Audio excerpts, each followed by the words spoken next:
नमस्कार। आज हम पपैया के बारे में डिस्कस करेंगे। पपैया को संस्कृत में एरंड करकटी कहते हैं। पपैया आयुर्वेद अनुसार मधुर रस, थोड़ी मीठा रस और उसके साथ थोड़ा कड़वाहट उसमें होती है।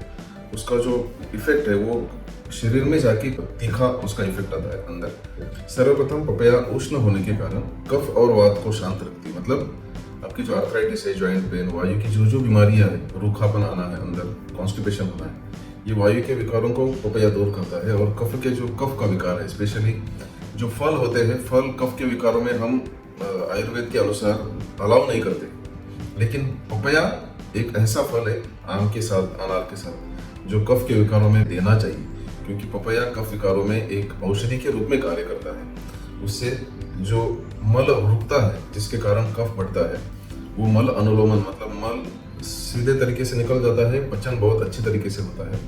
पपैया की विशेषता ये है कि कितना भी गुरु पदार्थ आप खाए, यदि उसके साथ पपैया आप लेते हैं तो पपैया के अंदर ऐसे तत्व होते हैं जो पचन के लिए उसको मदद करते हैं। यदि किसी को नींद अच्छी नहीं आती, नाक ब्लॉक के कारण या फिर स्नोरिंग के कारण, स्नोरिंग के रुग्णों को पपैया का बहुत ही अच्छा उपयोग होता है। यदि वो शाम को 7 बजे से पहले खाना खाते हैं, उसके साथ थोड़ा पपैया खाते हैं, तो उनको स्नोरिंग में भी उसका बहुत अच्छा बेनिफिट मिलता है। पपैया यकृत का कार्य सुधारने के लिए पपैया का बहुत अच्छा रोल है। जनरली फैटी लिवर या फिर कोई ऑब्स्ट्रक्टिव डिसऑर्डर यकृत में हम देखते हैं, तो चैनल्स को ओपन करने का काम पपैया बहुत अच्छी तरीके से करता है, क्योंकि पपैया पित्त के ऊपर उसका कार्य है। और यदि आधुनिक भाषा से देखा जाए तो पपैया का जो अंदरूनी तत्व है, केमिकल है, उसके अंदर कोई पैपेन या फिर ऐसे तत्सम डाइजेस्टिव एंजाइम्स है, ये गुरु अन्न को, हेवी फूड को पचाने में मदद करती है। विशेषतः प्रोटीन्स का पचन बहुत अच्छे तरीके से करने के लिए इसका उपयोग होता है। आप आहार में जो भी कुछ, जैसा अभी हम दाल या चना या मटर ऐसा कुछ खाते हैं, आप कुछ लोग खाते हैं, तो उससे प्रोटीन्स तो अवश्य मिलता है, लेकिन उसके साथ रूखापन मिलता है अंदर शरीर में। तो ये पपैया की विशेषता है।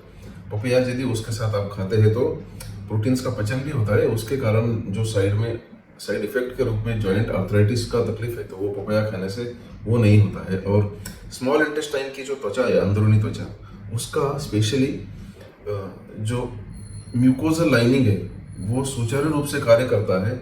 और जो प्रोटीन का पचन स्पेशली स्मॉल इंटेस्टाइन में होता है, एब्सॉर्प्शन एंड पचन, इवन विटामिन B12 का एब्सॉर्प्शन में भी पपैया खाने से बहुत फायदा मिलता है। इसमें कौन सी पपैया से मिल सकता है?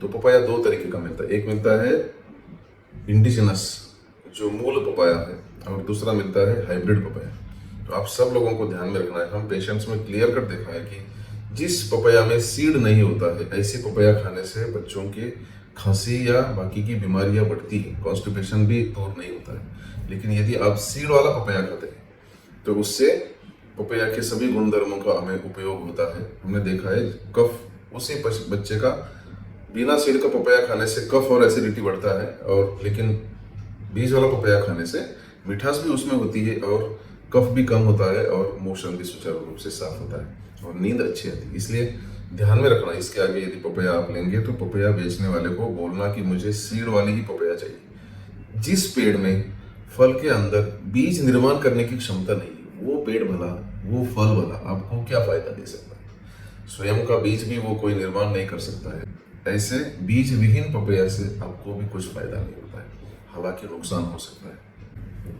धन्यवाद।